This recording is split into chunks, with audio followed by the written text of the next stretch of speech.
Esta es una producción de Grupo Fórmula. Encuentra más contenido como este en radioformula.mx. En la conferencia matutina, el presidente Andrés Manuel López Obrador estuvo acompañado por los líderes de la mayoría morenista en ambas cámaras del Congreso. Estuvo acompañado también por el secretario de Hacienda, por el director general del Seguro Social, que llegó con su bracito ahí entablillado porque tuvo un accidente hace unos días, por el presidente del Consejo Coordinador Empresarial.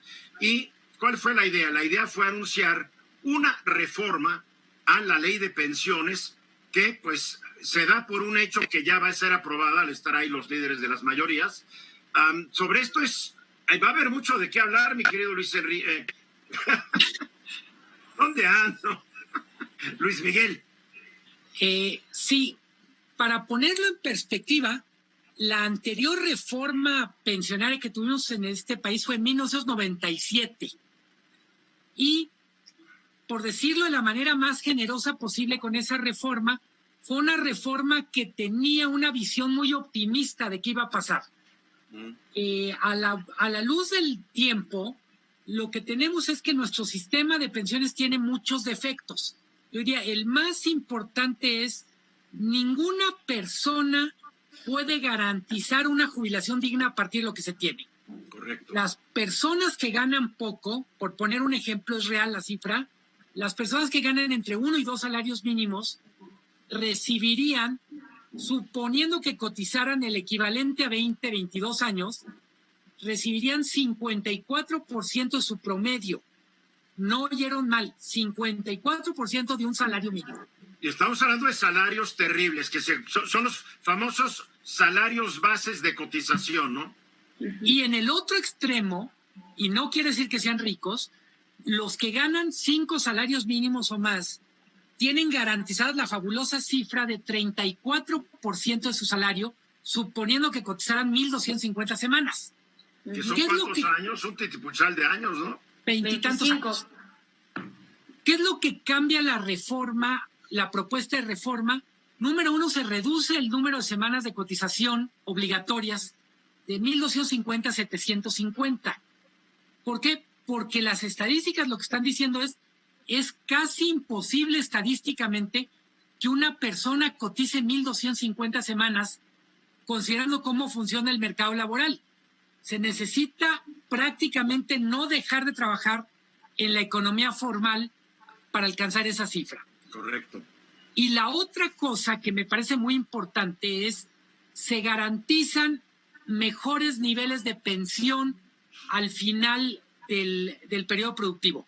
Para las personas que ganarían o que ganan un salario mínimo, tendrían más del 100% salario, aproximadamente 104%, y las personas que ganan más de 5 salarios mínimos pasan de 34 a 54%.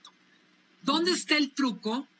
La mayor parte del esfuerzo lo van a hacer las empresas y es en un periodo de 8 años a partir del momento en el que se apruebe.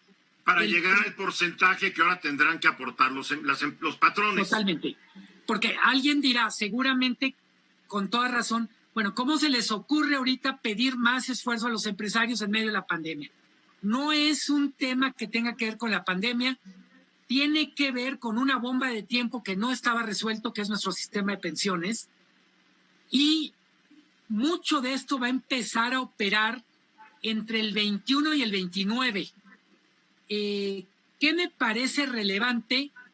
Creo que es una de las mejores noticias que podemos tener en el sistema de pensiones.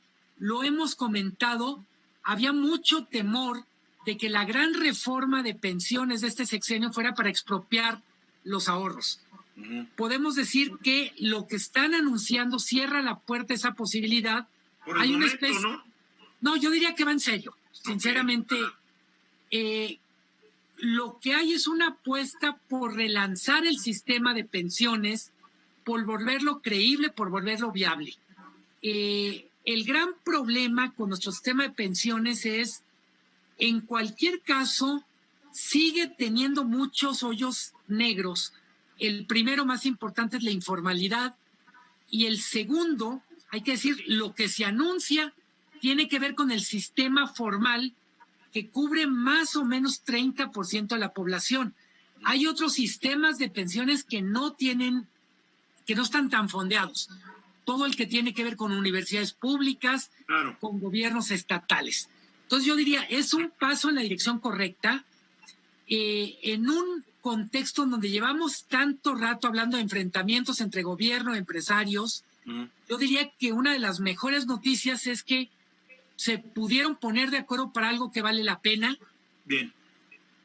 Y aquí los héroes, hay que decirlo, son los empresarios grandes, medianos, pequeños y micros, que la verdad, a veces se dice que en política la forma es fondo.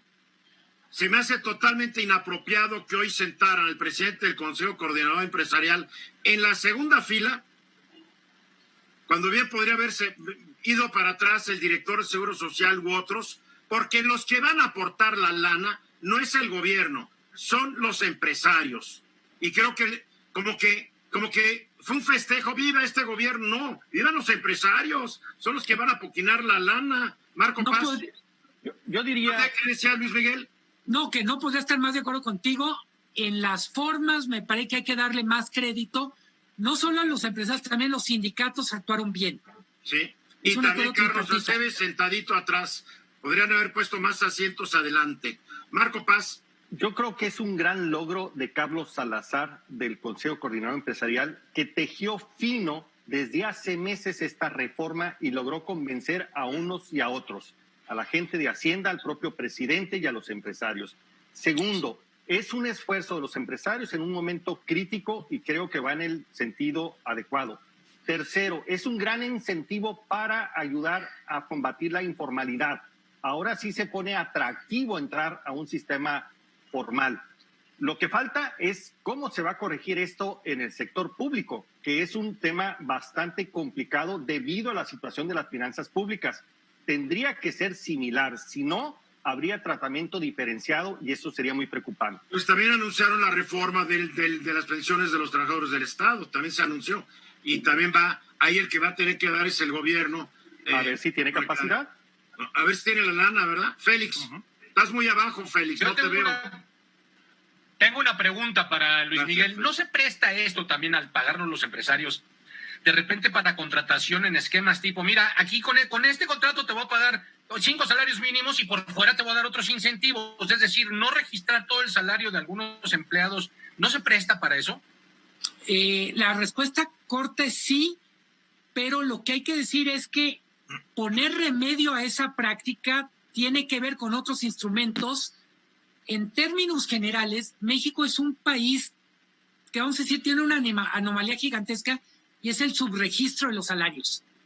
No empezó con este tema de pensiones, tiene que ver con las cuotas al IMSS, con las cuotas al Infonavit. Es una enorme asignatura pendiente.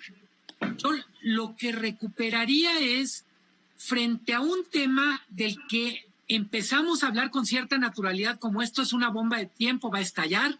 A Chile ya le estalló. Hay que recordar que Chile es el modelo a partir del que se construyó nuestro modelo de pensiones. Entonces, yo diría, creo que hicieron la tarea, decía Marco, y estoy muy de acuerdo, es Carlos Salazar. También yo diría,